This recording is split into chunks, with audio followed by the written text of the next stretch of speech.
Hello friends, हमारी आज की कहानी का नाम है शापित गांव। मैं एक राइटर हूँ और अपनी कहानियों के लिए काफ़ी गांव आती जाती रहती हूँ। आज की ये घटना मेरे साथ तब घटी जब मैं मेरे लिए नई कहानी की तलाश कर रही थी।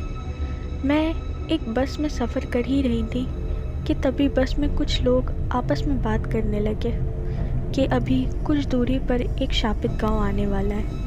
ये शब्द सुनते ही पता नहीं क्यों मुझे लगा इस गांव की कहानी ही लिखूंगी, और वो गांव आते ही मैं उतर गई। बस ने मुझे एक कच्चे रास्ते पर उतारा। वहाँ आसपास काफ़ी पेड़ थे और वहाँ पर सारे पेड़ों पर खूब सारे कौवे बैठे हुए थे। मुझे देखते ही वो सारे कौवे बेतहाशा शोर करने लगे। मैंने उन्हें अनदेखा किया और आगे बढ़ गई। मुझे कुछ मकान दिखे तो मैं वहाँ बैठे लोगों के पास जाने लगी। मुझे देखते ही वो सब अपने अपने घर के अंदर चले गए और दरवाज़ा बंद कर लिया। मैं वहीं एक मकान के सामने बैठ के सोचने लगी कि किससे मदद मांगूं। वैसे ही एक काली बिल्ली ने मेरी गर्दन पर पंजा मार दिया। मैंने फ़ौरन उसे दूर हटाया और वहीं खड़ी हो गई। ये सब चल ही रहा था कि वहाँ पर एक डाकिया आया और मुझसे पूछा मैं यहाँ क्यों आई हूँ। मैंने उसे बताया तो उसने कहा यहाँ के लोग आपकी कुछ मदद नहीं करेंगे। ये लोग डरे रहते हैं क्योंकि ये गांव शापित है और यहाँ रात को आत्माएं दिखती हैं। उस डाकिये ने कहा ये मेरा घर था, मैं अब दूसरे गांव में रहता हूँ, आप चाहें तो यहाँ रह सकती हैं, मैं आपको चाबी दे दूँगा। मैंने फ़ौरन हाँ कर दी क्योंकि रात होने वाली थी और रहने के लिए मेरे पास कोई ठिकाना नहीं था। फिर मैंने उस घर में ही अपनी मरहम पट्टी करके अपना काम शुरू कर दिया। उस गांव के बारे में आधी बातें मैंने लिख दी थी। करीब रात 2 बजे मैंने अपना लैपटॉप स्विच ऑफ किया और खिड़की से बाहर नज़र करी और हंसते हुए सोचा ज़रा देखूँ तो कैसे भूत प्रेत हैं यहाँ, ऐसे ही सब भ्रम तो नहीं फैला रहे।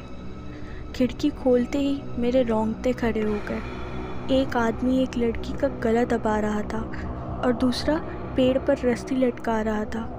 वो दोनों ने उस लड़की के बाल पकड़कर घसीटते हुए उसके गले में फांसी का फंदा डाल दिया। इतना देखकर मेरा खून खौल गया। मेरे पास जो भी हथियार थे, लकड़ी, चाकू मौजूद था, सब लेकर भागकर बाहर उस लड़की को बचाने गई। वो लड़की उस फांसी पर लटकते हुए तड़प रही थी। जैसे ही मैं बाहर गई वहाँ कुछ नहीं था, ना वो दोनों दरिंदे ना लड़की। ये देखकर मेरे होश उड़ गए।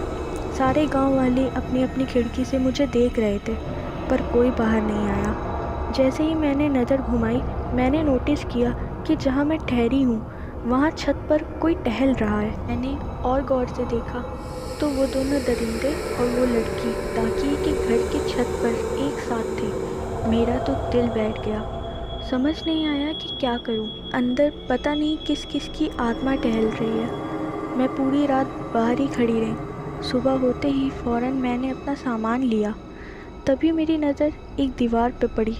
मेरी तो जैसे सांसें रुक गई। उस दीवार पर उसी डाकिये की हार टंगी हुई फ़ोटो थी जिस पे उसके जन्म और मृत्यु की डेट लिखी थी। वो 20 साल पहले ही मर चुका था। मैंने अपना बैग लेके ताला चाबी वैसे ही फेंककर उस गांव से बाहर भागी।